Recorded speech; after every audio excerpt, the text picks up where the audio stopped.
Hello, and welcome to another episode of In Just 1 Minute or So. Today, this is part 3 of substance-related disorders. Let's jump in. Let's talk about stimulant-related disorders. Stimulants, like amphetamines or cocaine, are drugs that excite or speed up the central nervous system. And they're generally used for their ability to increase alertness and endurance. They keep people awake for a long time, and they decrease appetite and produce feelings of well-being and euphoria.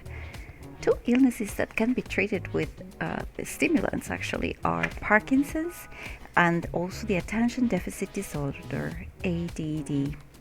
The use of stimulants can produce severe substance use disorders though. Amphetamines are known on the street by such terms as speed, crystal meth, ice, uppers, and crank.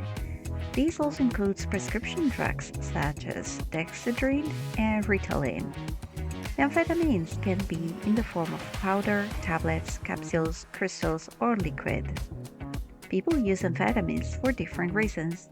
Some use these drugs to get high.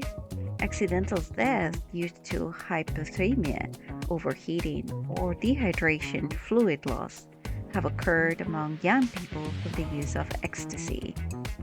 Others use them to stay awake for long periods. Amphetamines can reduce tiredness and increase endurance in the short term. However, as the drug wears off, the person may experience a range of effects, including depression, irritability, agitation, craving, increased appetite, and sleepiness. A particular mental health risk is amphetamine psychosis or speed psychosis, which involves symptoms similar to those of schizophrenia. The person may experience hallucinations, delusions, and uncontrolled violent behavior, and this person will recover as the drug wears off, but is vulnerable to further episodes of psychosis if the drug is used again. Now, in terms of cocaine, coke, speed, snow, and flake, those other names, is another well-known stimulant. It comes in two forms, powder and crack or rock. As a powder, it is usually snorted or injected after being dissolved. Crack is cocaine that has been altered so that it can be smoked either by inhaling vapors or by adding to cigarettes. The risk of substance use disorder associated with cocaine is believed to be among the highest of all drugs.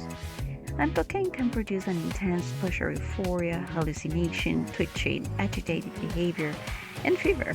A high can last from 5 minutes to 2 hours. Some users will repeatedly avoid the crash, the depressed mood that follows the use. Let's turn now to caffeine-related disorders. Caffeine can be found in many substances, including tea, coffee, chocolate, cola drinks, and medication. Effects include mild mood elevation and reduced drowsiness and fatigue. Caffeine shortens sleep, stimulates secretion of stomach acid, decreases appetite, causes hand tremors, impairs fine coordination of movement, and increases metabolic rate, blood pressure, urination, and body temperature. Large doses of caffeine can produce headaches, nervousness, irritability, restlessness, agitation, rapid and irregular heart rate, and delirium. A fatal dose of the pure substance is about 3.5 grams taken intravenously or about 10 grams taken orally. Let's go now to tobacco-related disorders. Tobacco leaves contain nicotine and can be used in several ways. Cigarette smoke contains about 4,000 known poisons and cancer-causing substances, including cyanide, benzene, vinyl chloride, and formaldehyde. Smoking causes certain types of cancer, respiratory diseases, cardiovascular diseases, and osteoporosis. Cannabis-related disorders. Cannabis is the general name for marijuana. Other names include grass, pot, weed, hashish, and hash oil. Cannabis comes from the plant and is smoked or eaten. It is the most widely used illegal drug, or legal now. It is a hallucinogen, and it can also cause depressant effects as well as increased heart rate.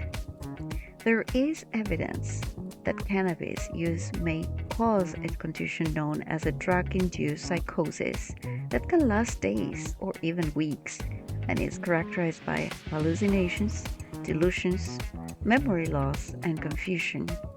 In people who are vulnerable, cannabis may contribute to the development of psychosis, such as schizophrenia.